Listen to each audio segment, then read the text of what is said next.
साथियों, बिहार में आज इमाम पार्टी के बागी विधायक इजहार उस्फी साहब से मुलाकात करी है बैरिस्टर असदुद्दीन ओवैसी साहब ने। इमाम पार्टी के विधायक कोषाधामन से थे। इजहार उस्फी पिछला विधानसभा चुनाव जीते थे। हालांकि इस बार उनकी सीट पर सरवर आलम को इमाम ने प्रत्याशी बनाया है। राजद में जाने के बाद इजहार उस्फी को लग रहा था कि वो राजद उनको टिकट दे देगी। हालांकि उनको टिकट नहीं दिया गया। मास्टर मुजाहिद आलम को राजद ने टिकट दिया है, तो इस सीट पर वो बागी हो गए और राजद के खिलाफ बयानबाजी उनके बेटे करने लगे और निर्दलीय लड़ने का फैसला किया। उसके बाद इमाम पार्टी के अब्दुल इमान साहब ने और प्रत्याशी सरवर आलम ने उनके घर पर जाकर उनसे मुलाकात करी और उसके बाद उन्होंने अपना समर्थन इमाम पार्टी को दे दिया है। अब इमाम पार्टी इजहार उस्फी के साथ है और इजहार उस्फी इमाम पार्टी के साथ हैं।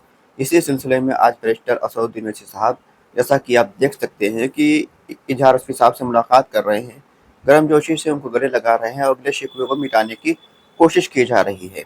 ऐसा ही असदुद्दीन ओवैसी साहब ने बड़ा दिल दिखाते हुए बहादुरगंज के जो विधायक हैं अनजान नईमी, इमाम पार्टी को छोड़कर गए हैं, उनके लिए भी उन्होंने बात कही थी कि हमारा सलाम है आपको और आप हम हमारे साथ आज भी आ सकते हैं।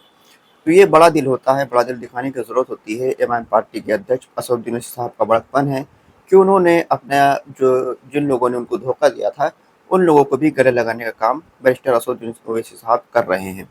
अब बिहार की राजनीति पूरी तरीके से बदलती हुई नज़र आ रही है। जैसे-जैसे चुनाव नज़दीक आ रहा है, इमाम पार्टी की जो प्रचार है वो काफ़ी तेज़ी से बढ़ रहा है। असदुद्दीन ओवैसी साहब के दौरे शुरू हो चुके हैं। कई दौरे कैंसिल भी हुए, कई रैलियाँ कैंसिल हुई हैं बारिश की वजह से।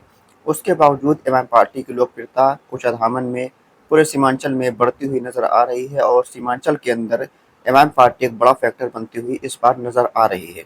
इसीलिए यहाँ पर जो तेजस्वी यादव है या फिर कांग्रेस पार्टी है, पूरी तरीके से घबराए हुए हैं इमाम पार्टी को लेकर, तम तरह-तरह की भ्रांतियाँ फैला रहे हैं और इमाम पार्टी को टारगेट कर कर कह रहे हैं कि वो हैदराबाद की पार्टी है, उनको हैदराबाद में चुनाव लड़ना चाहिए।